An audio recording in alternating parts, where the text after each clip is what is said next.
अध्यक्ष राजेश गुप्ता जी, हमारे यहाँ के बहुत ही लोकप्रिय सांसद श्री मनोज तिवारी जी, हमारे प्रदेश के उपाध्यक्ष श्री राजन तिवारी जी, हमारे मोहन गोयल जी अध्यक्ष उत्तर पूर्व जिला के, हमारे विधायक लोकप्रिय विधायक श्री अजय महावर जी, प्रमोद गुप्ता जी, निगम पार्षद मुकेश गोयल जी और हरदीप नारंग जी, और मेरे साथ आए हुए भारतीय जनता पार्टी के राष्ट्रीय मीडिया प्रभारी राज्यसभा में मेरे साथी श्री अनिल बलूनी जी, और हमारे बिहार से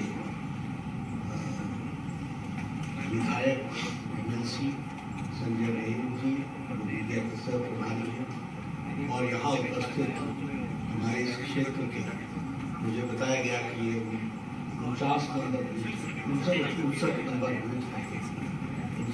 बूथ के सभी वरिष्ठ पदाधिकारी कार्यकर्ता मन की बात के कार्यक्रम में आज मुझे आप सबके साथ मिलने का और आपके साथ बैठ करके कार्यक्रम देखने का सौभाग्य मिला, और जिस हर्षोल्लास के साथ आप एक उत्सव के रूप में यहाँ पर एकत्र आए हैं, आप सबका अभिनंदन है, स्वागत है। हम सब लोग मन की बात में जुड़ते हैं और हर एक अंतिम रविवार को आदरणीय प्रधानमंत्री जी का हम उद्बोधन भी सुनते हैं और उससे हम जानकारी हासिल करके समाज में उसको जागरूक करने का प्रयास करते हैं। मित्रों, इसमें सबसे खूबसूरत बात यह है और समझने लायक बात यह है कि दुनिया में कोई भी नेता चुना हुआ प्रतिनिधि ये कभी भी इतने ऊंचे स्थान पर रहते हुए जनता के साथ इतनी सीधे तरीके से संवाद नहीं किया जो आदरणीय 3 अक्टूबर 2014 को उन्होंने इसका प्रारंभ किया था। ये आज जो मन की बात उन्होंने की, ये इसका संस्करण ये 87वीं है, 87th एपिसोड है ये संस्करण, और उसका मतलब आप ये समझिए कि उन्होंने देश की जनता के साथ 87 टाइम्स, और सबसे बड़ी खूबसूरती इस बात में है कि प्रधानमंत्री जी ने कभी भी इस मंच का राजनीतिक उपयोग नहीं किया, और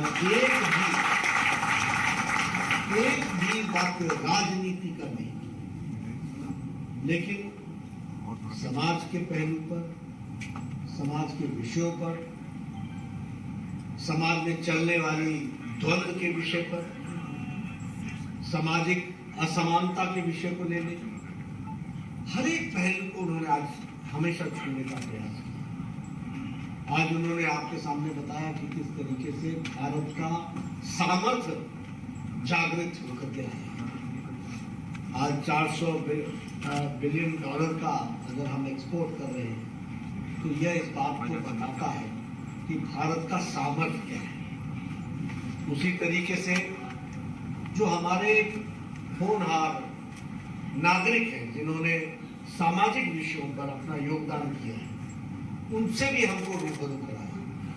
फिर चाहे वो स्वच्छता अभियान में जुड़े हुए लोग हों, फिर चाहे वो पर्यावरण से जुड़े हुए लोग हों, पशु पक्षियों के लिए पानी की व्यवस्था करने वाले लोग जुड़े हों, यानी अकेला व्यक्ति भी कितना परिवर्तन समाज में ला सकता है, इसके सामर्थ्य को भी उन्होंने आज हमारे सामने हम जानते हैं।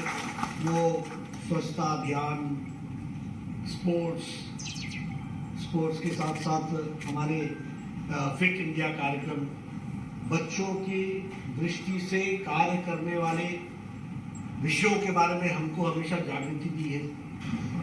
स्कूल में बच्चे जब परीक्षा में जाते हैं तो उनकी मनस्थिति क्या होती है, उससे कैसे निपटा जा सकता है और उसमें किन बातों का ध्यान रखना चाहिए। कोरोना के दौरान उन्होंने बार बार हमको बताया कि किस तरीके से अगर लॉकडाउन लगा है तो इस समय का हम कैसे सदुपयोग कर सकते हैं, कैसे हम अपने साथियों का समाज में रक्षा कर सकते हैं। इन सारी बातों के बारे में उन्होंने बताया। और साथ ही साथ कोरोना में लड़ने वाले हमारे फ्रंट लाइन वर्कर्स की कहानियों को भी उन्होंने उद्धृत किया कि देश को चलाने में इन लोगों का कितना बड़ा योगदान है इस महामारी को बचाने में। तो मित्रों, ये हम सबके लिए बहुत ही सौभाग्य की बात है कि हमारे ऐसे प्रधानमंत्री हैं जो गैर राजनीतिक विषयों के बारे में सामाजिक पक्ष को हम सबके सामने रखते हैं। आज उन्होंने डॉक्टर भीमराव अंबेडकर जी की बात की, आज उन्होंने महात्मा फुले जी की बात की। ये सब लोगों ने सामाजिक समानता के लिए अपना योगदान किया है। तो मित्रों, हम सब लोगों का ये दायित्व बन जाता है कि अगर 130 करोड़ देश के प्रधानमंत्री हर महीने सीधा संवाद हमारे साथ करते हैं और ये 87th टाइम वो हमारे साथ जुड़े हैं, तो हमारा भी ये धर्म बन जाता है कि हम कम से कम अपने मोहल्ले में, अपने साथियों के साथ, अपने मित्र साथियों के साथ, अपने परिवार में इसके एक तो साथ देखने का प्रयास करें और साथ ही साथ ज़्यादा से ज़्यादा लोगों को ये संदेश पहुंचाने का प्रयास करें। और इसलिए मैं आप सबसे निवेदन करूंगा कि हमारी जिम्मेवारी है कि हम प्रधानमंत्री जी के सामाजिक विषयों के पक्ष को जनता के सामने ले जाएं और भारत एक सामर्थ्यवान देश के रूप में उनके नेतृत्व में जो आगे बढ़ रहा है उसमें हम भी अपना योगदान करें। क्योंकि अगर जागृत प्रधानमंत्री हमको नेतृत्व देते हैं तो समाज को भी जागृत होकर के उसको रिस्पॉन्ड करना ये हमारी जिम्मेवारी है। और उसके बीच के सेतु कौन है? तो उसके बीच का सेतु हम हैं, हम कार्यकर्ता हैं। भारतीय जनता पार्टी का एक कार्यकर्ता है। इसलिए भारतीय जनता पार्टी के कार्यकर्ता को इस जिम्मेवारी को समझ करके प्रयासपूर्वक तरीके से हमको इसकी कोशिश करनी चाहिए। मित्र साथियों में आप चाय की दुकान पर बैठते होंगे, चाय पीते होंगे, कभी होटल में जाते होंगे, तो इधर उधर की गपशप के बजाय इन विषयों के बारे में चर्चा चलाएंगे। और निश्चित रूप से सामाजिक दृष्टि से भी देखा जाए, नेतृत्व की क्षमता उसमें ही होती है जो अपने मुताबिक चीजों को आगे बढ़ाने में सामर्थ्यवान होता है। तो यह आपकी ताकत है कि आप इन विषयों को नोट करके आज चर्चा करें कि आज प्रधानमंत्री जी ने इन विषयों के बारे में बातचीत की, इन विषयों के बारे में बातचीत की।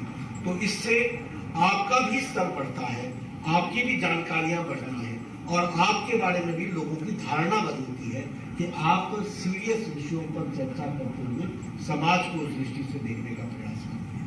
आपने आज मुझे आप सबके साथ यहाँ शामिल होने का मौका मिला। मैं देख रहा था सभी ने पटके लगा करके बैठे हैं। ये बड़ा ही त्योहार माहौल और मुझे आप सबके बीच में आने का मौका मिला। मैं इनको बता रहा था आदेश जी को, मैं स्कूटर से आया करता था इस इलाके में, तो बड़ा बदल गया है। पहले तो आधा गाँव सा दिखता था, लेकिन मैं बात कर रहा हूँ 86-87 तो उस समय में यहाँ आया करता था। तो मोहम्मद नाज़िम के साथ भी आया करता था। तो आज बदलती हुई परिस्थिति देख रहा था तो मुझे पुराने दिन याद भी आ रहे थे और पुराने कार्यकर्ता भी याद आ रहे थे। आज आप लोगों के बीच में आया हूँ, मुझे खुशी है और मुझे पुराने दिन को याद करने का भी मौका मिला। आप सबका बहुत बहुत